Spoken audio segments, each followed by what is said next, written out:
Hey everyone, it's Lori Mercer with firefighterwife.com, and this week I thought I would bring Sunday reflections by video. Sometimes it's faster to get things out by video than writing, and so I just wanted to take a chance at doing that today. So what is Sunday reflections?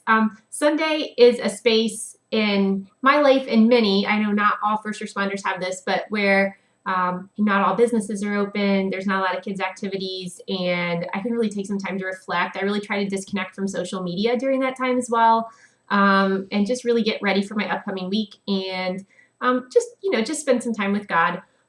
This site is not specifically a Christian site, very on purpose, because I want to be open and welcoming to anyone of any belief at any point. But we do have values in place are to love, to honor, trust, generosity, compassion, friendship, kindness. Gosh, I have a whole list here, but I think no matter what your religious belief, you can get something out of those values. And so as you listen to Sunday Reflections, I am a Christian, and so I'm going to bring some Christian viewpoints. But hey, Jesus spent a whole lot of time with non-believers, and I truly in my heart believe that's what he wants us to do, to not be exclusive and just preaching it in church and hanging out with churchy people, but really just living that life and exuding those characteristics no matter where you are and who you're talking to. So Sunday Reflections here at firefighterwife.com is about that. So what I wanted to share with you guys this week is a theme that has been coming back to me over and over and over this week. And that theme is something that actually I go seasons where I miss this in my life, where I don't have people who are giving encouraging, motivating words, or I'm kind of like slugging it through on my own, and I'm getting it done, and it's okay, but I'm not, having enough people encouraging me and motivating me around me. So I want to do that for you today. The theme is, this is the first thing that kind of hit me, saying goodbye to survival mode. So Crystal Payne this is her new book, and she is the lady behind moneysavingmom.com. And she is also our keynote speaker at Flame Fest in Chicago this summer.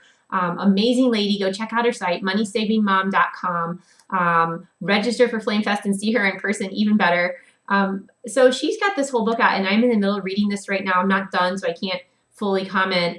But that was the first thing that hit me. Then at church, we've been on a series about fruits of the Spirit. So out in Galatians 5, if you are a Bible reader, and if you're not, I'm going to read some words here from a version of the Bible called The Message, which you may not have heard of. It is a version of the Bible that was kind of rewritten in modern day words. Like it says phrases like, and Jesus moved into the neighborhood, instead of Jesus went to the Jerusalem or whatever. So I've really connected with it. I like to compare and contrast against a whole lot of different Bible versions, but this version of the Message has really opened my eyes to new ways to look at things. And I think it's a good place also, if you don't read the Bible regularly, to kind of get the common word instead of the "and thou shalt not," old school version. So we have been talking about fruits of the Spirit. In Galatians 5, I looked up in the Message, and I started reading that, and I started thinking about saying goodbye to survival mode. And it really struck me that, hey, it's not just that we're not on the brink of divorce, or that we're battling cancer, or that our children aren't talking to us. It's not the big stuff. It's like just little stuff that happens in your day to day that we just kind of go through in a mundane way and get through our day. When I don't think that's what life is supposed to be like. It's not supposed to be mundane, and we're not supposed to be just getting through. I think we're really supposed to be thriving and having goals and moving mountains. So I'm going to read this verse from Galatians 5 and tell me, it's kind of ouchy, so I'll warn you, there's some things in here that really convicted me. I'm like, oh, I need to think about that. These are things that you might connect with. So Galatians 5:19, it is obvious, I'm reading here on my trusty Bible, iPhone, all versions, all in one. It is obvious what kind of life develops out of trying to get your own way all the time.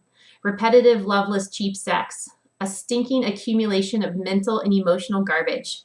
Check, mental and emotional garbage right here, all the time. It happens, I'm always fighting it. Frenzied and joyless grabs for happiness. Trinket gods, magic show religion, paranoid loneliness. He's going to leave me, and I'm going to be alone. Cutthroat competition, all-consuming yet never satisfied once, a brutal temper. A brutal temper. An impotence to love or be loved, divided homes and divided lives, small-minded and lopsided pursuits, the vicious habit of depersonalizing everyone into a rival. We were just talking about this topic in our private wives group, Firewife Sisterhood, that we compare too much. We compare to each other and then we make it into a rivalry. Why do women do that? I don't have an answer. That's a rhetorical question, but we were just discussing.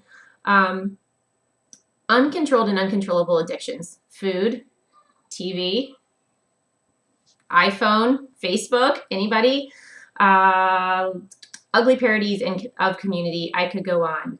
So, hey, that's a list of things in this particular part of the scripture that Paul was writing a letter to the Galatians, and he's saying, hey, be careful of these things. Be careful of these things in your life. And then he goes on, there's a whole positive spin. He goes on to talk about the things that you want to bring in your life. So what happens when we live God's way? He brings gifts into our lives, much the same that fruit appears in an orchard when you care for a tree, right? Things like affection for each other, exuberance about life, serenity. Serenity now.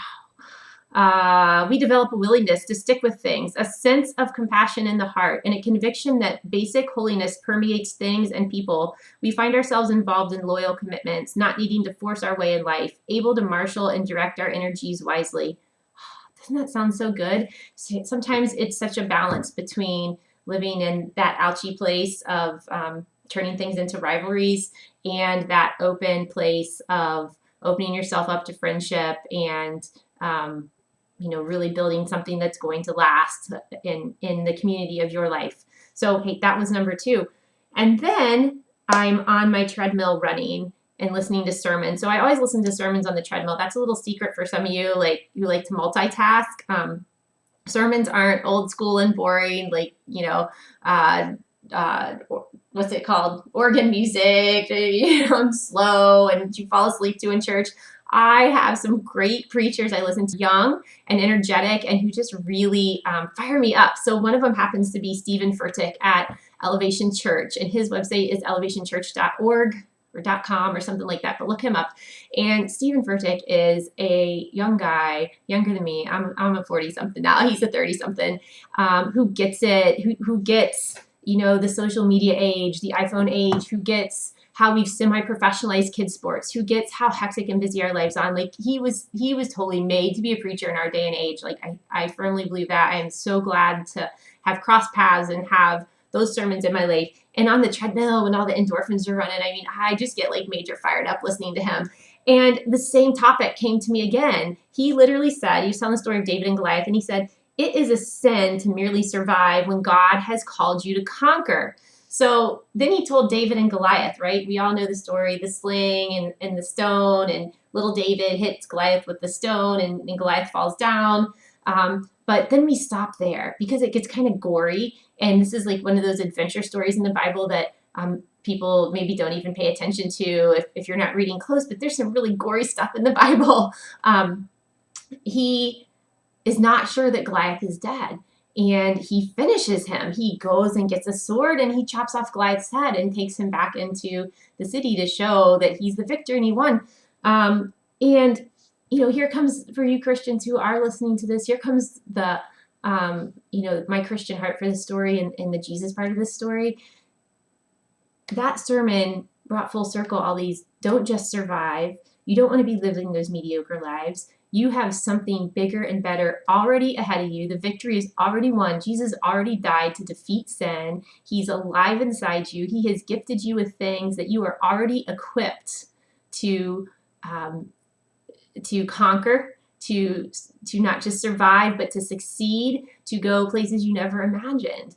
And that was a very motivating part of my week. And I wanted to make sure for Sunday Reflections that I shared that with you, because it's not enough around us that we have people talking those motivating words into your life. So no matter where you are on your spiritual journey, I do think that everyone has the seed inside them with the gifts that you were given and the power of the Holy Spirit to do amazing things, to take your gifts, to apply them in ways that are going to change the world.